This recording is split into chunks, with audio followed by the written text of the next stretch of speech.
Dr. Álvaro Sá, muito boa tarde, muito bem-vindo ao consultório de hoje, é um prazer tê-lo aqui connosco. Vamos começar desde já pelas chamadas dos nossos telespectadores. Começamos por abrir as portas à Maria Costa, que nos telefona de Sintra. Muito boa tarde, Maria Costa. Boa tarde, menina. Seja bem-vinda. Boa tarde, Sr. Doutor.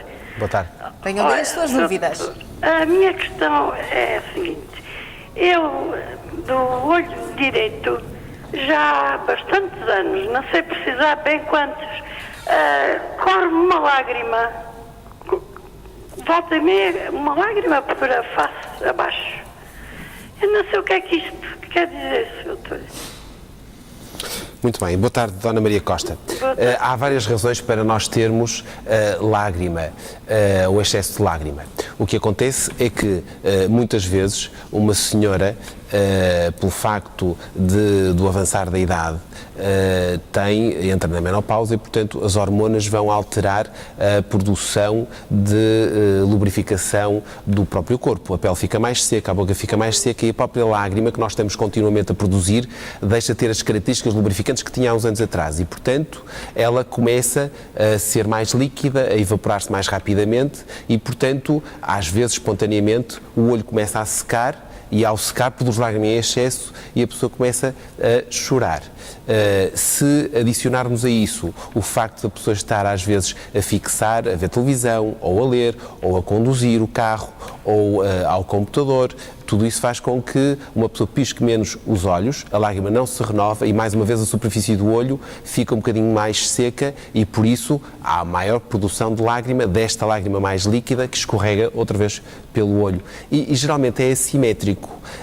Também é importante saber do foro de otorrino se, de facto, a pessoa tem algum desvio do septo ou tem alguma lesão a nível da mucosa que impeça que a lágrima entre através do saco das lágrimas e seja absorvida pelas fossas nasais. Às vezes isso explica essa assimetria. Pode-se melhorar a sintomatologia colocando umas lágrimas artificiais. Sempre que o olho começar a chorar, ponha uma gotinha para evitar que o olho seque e que, portanto, produza lágrima em excesso e tenha essa lágrima a correr. Era importante também, pela parte da oftalmologia, fazer uma sondagem do canal lacrimal, porque se de facto houver alguma pequena obstrução que impeça que a lágrima entre para as fossas nasais, então, no consultório pode-se fazer isso, calma e tranquilamente, pode-se desentupir, se for esse o caso, o canal e, portanto, havendo maior drenagem, desentupindo esse canal, a pessoa pode melhorar da sintomatologia. Está bem, Maria? Obrigada, Sr. Doutor. Muito obrigada a nós pela sua participação. Rápidas melhoras, Maria Costa. Felicidades para si. Avançamos agora com outro telespectador. Damos a vez ao Joaquim Ferreira, que nos telefona de Gondomar. Muito boa tarde, Joaquim. Boa tarde, menina. Seja bem-vindo.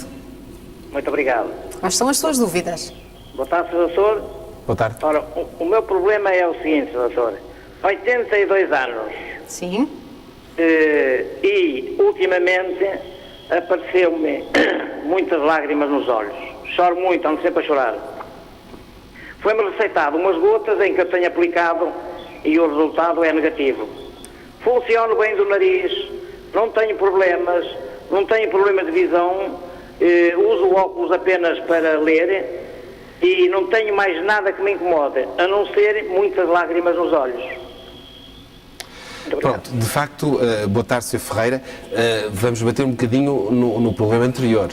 Claro que esta situação é mais frequente nas senhoras, como eu expliquei, por causa das alterações hormonais. No entanto, nos homens também pode acontecer. Ora, repare, vamos imaginar que na sua atividade diária, por exemplo, está num ambiente com ar-condicionado ou com ventoinha, tudo isso faz com que a lágrima evapore. Vamos imaginar que é um senhor que gosta muito de ler, de ver televisão, portanto, como eu expliquei, fixa e nos períodos em que está a fixar pisca menos os olhos e, portanto, o olho sente-se seco, produz lágrima em excesso. Se de facto a parte do sistema lacrimal funciona bem, o problema está na lubrificação. Muitas vezes, de facto, nós receitamos lubrificantes oculares, mas esses lubrificantes oculares podem não funcionar ou resolver o problema corretamente. Uma das vezes porque as pessoas se calhar põem menos vezes do que o que deviam. Às vezes as pessoas põem 2 ou 3 vezes por dia, isso é manifestamente pouco. Outras vezes, porque associado a este problema, também o sistema das glândulas palpebrais, responsáveis pela lubrificação do olho, podem não estar a funcionar bem. Vamos imaginar que o senhor tem uma doença associada a uma blefarite, que é uma inflamação das glândulas das pálpebras, que são responsáveis pela produção de gordura que se mistura com a lágrima e, portanto, impede que ela evapore tão rapidamente. Se essas glândulas não estiverem a funcionar corretamente, a lágrima torna-se demasiado líquida e, portanto, vai evaporar com mais facilidade e, portanto, está sempre a lacrimejar. Convinha ser observado para saber se, para além do lubrificante ocular, necessita de mais alguma coisa, alguma terapêutica que o ajude a produzir uma lágrima com qualidade. Joaquim. Muito obrigado.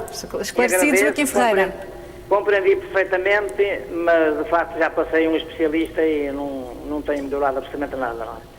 Muito obrigado, sim, obrigado pela atenção. As melhoras, Joaquim Ferreira, muito obrigada pela sua participação neste programa. Avançamos agora com outra telespectadora. Vamos a ver já a Cláudia Martins, que nos telefona do Porto. Cláudia, muito boa tarde. Boa tarde. Seja bem-vinda. Doutor, queria fazer uma pergunta. Eu tenho uma filha com 9 anos que foi diagnosticada em setembro com sarcoidose juvenil, devido a uma uveíte bilateral. Ela anda a ser tratada no Hospital São João e já ouvimos várias opiniões, já fui a Coimbra, e é assim, ela tem 60% de visão numa vista e 14% noutra, mas devido à medicação que está a fazer do lado do olho direito, ficou com uma catarata intensa. E agora querem que ela esteja 3 meses sem inflamação a tomar a medicação para tirarem a catarata. Só que o problema é que uns são a favor de que ela ponha uma lente intraocular, outros que ela ponha uma lente de contacto, outros que não ponha nada. Eu gostava de saber qual é a opinião do seu doutor. Vamos então ouvir o Dr. Álvaro Sá. Pois, de facto é verdade. Boa tarde, Dona Cláudia Martins. De facto, a sarcoidose pode provocar uma uveíte. Uma uveíte é uma inflamação das camadas internas do olho, não é? Desde a íris, corpo ciliar e coroidose. E coroideia. Essas inflamações, nós utilizamos um potente anti-inflamatório, que geralmente são os corticoides. E os corticoides são muito bons para umas coisas, mas claro, como qualquer medicação, podem ter efeitos laterais. E um dos efeitos laterais pode ser provocar uma catarata, que nós chamamos de uma catarata subcapsular posterior. Isto é, a face posterior do cristalino fica opaca e, portanto, a pessoa... Pois é como ela tem. Como diz? Pois é como ela tem. Exatamente. E, portanto, fica a ver manifestamente mal.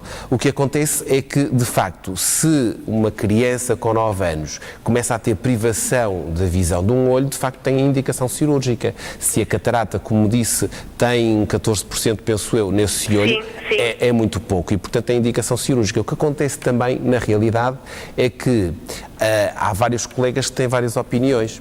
Uma delas é que se nós colocarmos uma lente intraocular, como habitualmente fazemos num adulto, torna-se difícil o cálculo da lente, para começar, porque o olho ainda não está completamente desenvolvido. Vamos imaginar que daqui a uns anos ela vai ter mais graduação.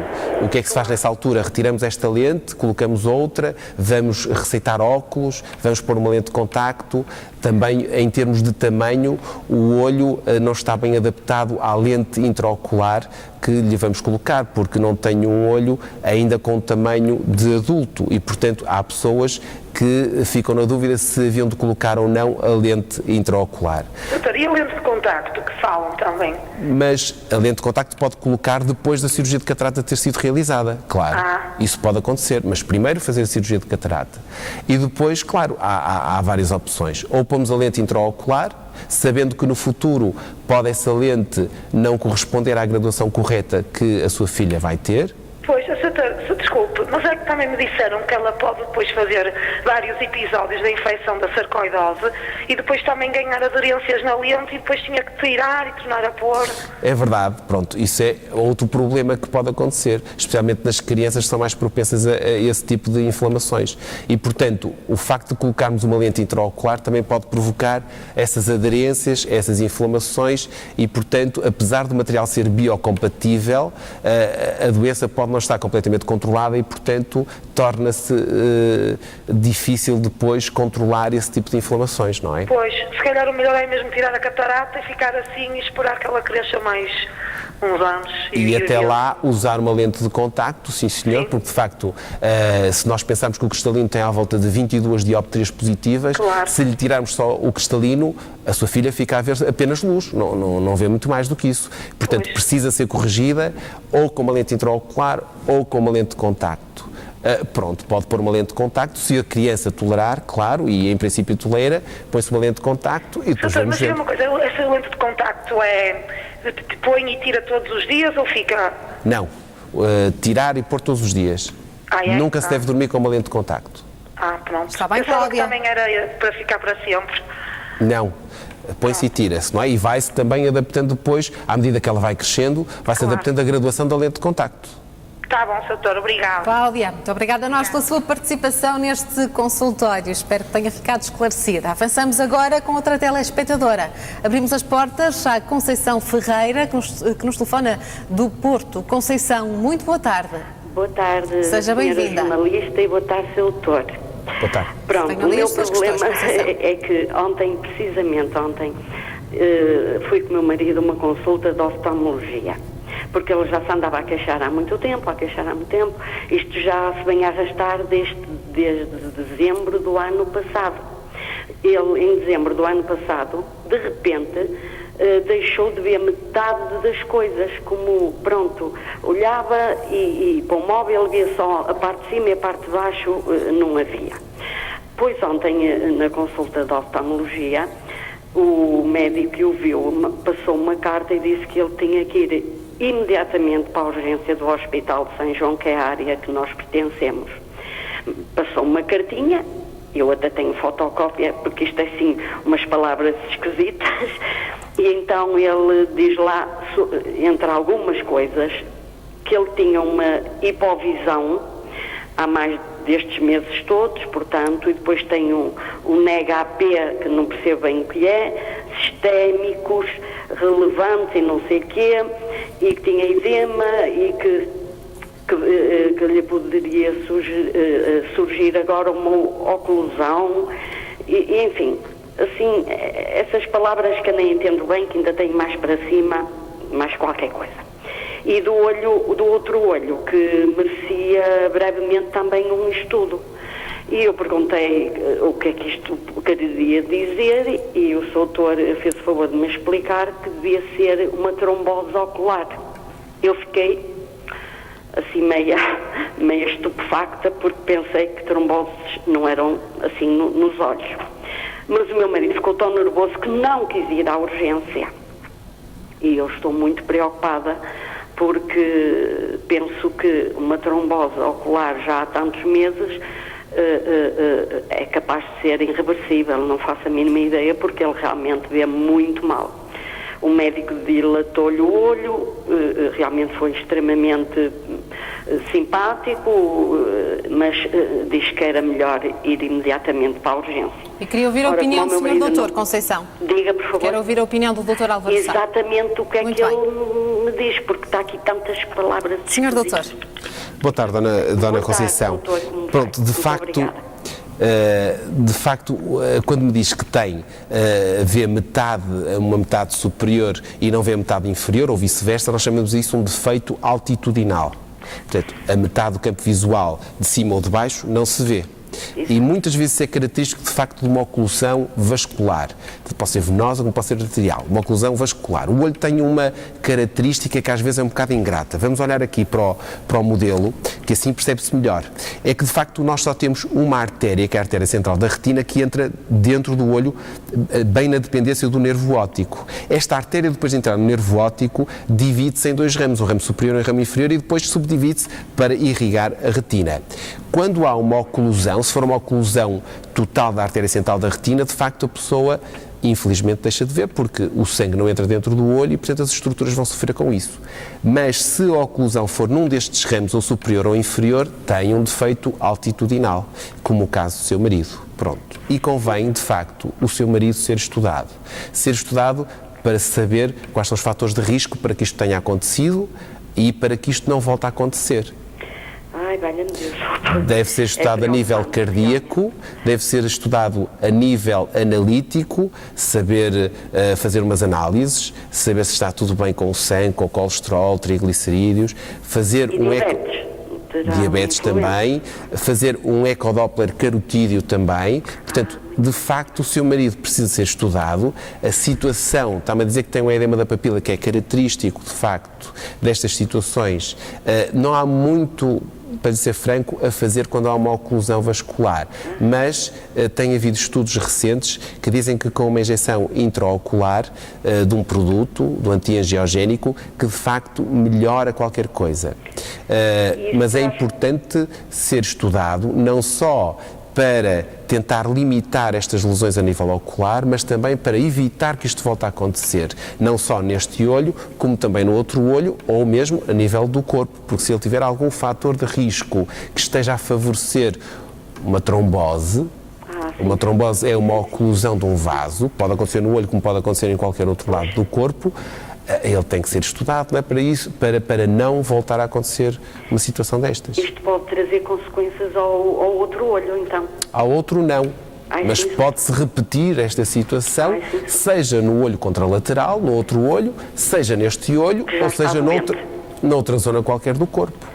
Está bem, Conceição? Doutora, está sim, olha, muito obrigada pela atenção. As melhoras para o seu marido. E muito obrigada Rápidas mais uma melhoras para o seu marido, Conceição Ferreira. Muito obrigada pela sua participação neste consultório. Avançamos agora com outra telespectadora. Abrimos as portas à Maria José Alves, que nos telefona do Porto. Muito boa tarde, Maria José. Boa tarde, menina. Boa tarde, Seja bem-vinda. doutora.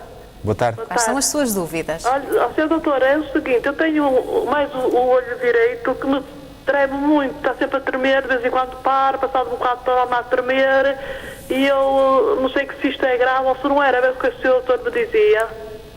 Boa tarde, Dona Maria José. Boa tarde, doutora. De facto, eu geralmente acalmo as pessoas e esclareço que de facto não é grave. Muitas vezes o que acontece é que nós, ou porque andamos muito ansiosos, muito nervosos, com a vida muito agitada, e você sabe que quando nós andamos assim, todo o nosso corpo fica mais tenso, e portanto também as pálpebras, o músculo orbicular, que é responsável pelo piscado dos olhos, também fica mais tenso, e portanto chega a uma altura, passado dias, semanas de andar com essa intensidade nervosa, que ele começa a relaxar, começa a ficar cansado de estar sempre na mesma posição, sempre contraído. E, portanto, essas fasciculações, esse tremer da pálpebra, não é mais do que o músculo orbicular que está cansado de estar sempre na mesma posição, sempre tenso e começa a relaxar. E, portanto, tem esse tremer dos olhos. Outras vezes pode ser provocado, por exemplo, se a senhora necessita de usar óculos, não vê bem e, portanto, para tentar compensar isso, está sempre com os olhos apertadinhos assim, para tentar ver melhor. E, portanto, isso também cansa um bocadinho o músculo orbicular. E, portanto, essas fasciculações, esse tremelique das pálpebras, não é mais do que o músculo orbicular a relaxar e, portanto, é preciso ir a um oftalmologista, saber, de facto, se vê bem ou não e estar tranquila, porque não é nada de grave, está bem? Maria José. Sim, senhora. Senhora doutora, eu já disse à minha médica que sinto isto muito e faz-me nervos e tudo. E ela disse-me que isto era do meu sistema nervoso. Pronto, como lhe disse, isso pode ser resolvido com um pequeno relaxante muscular.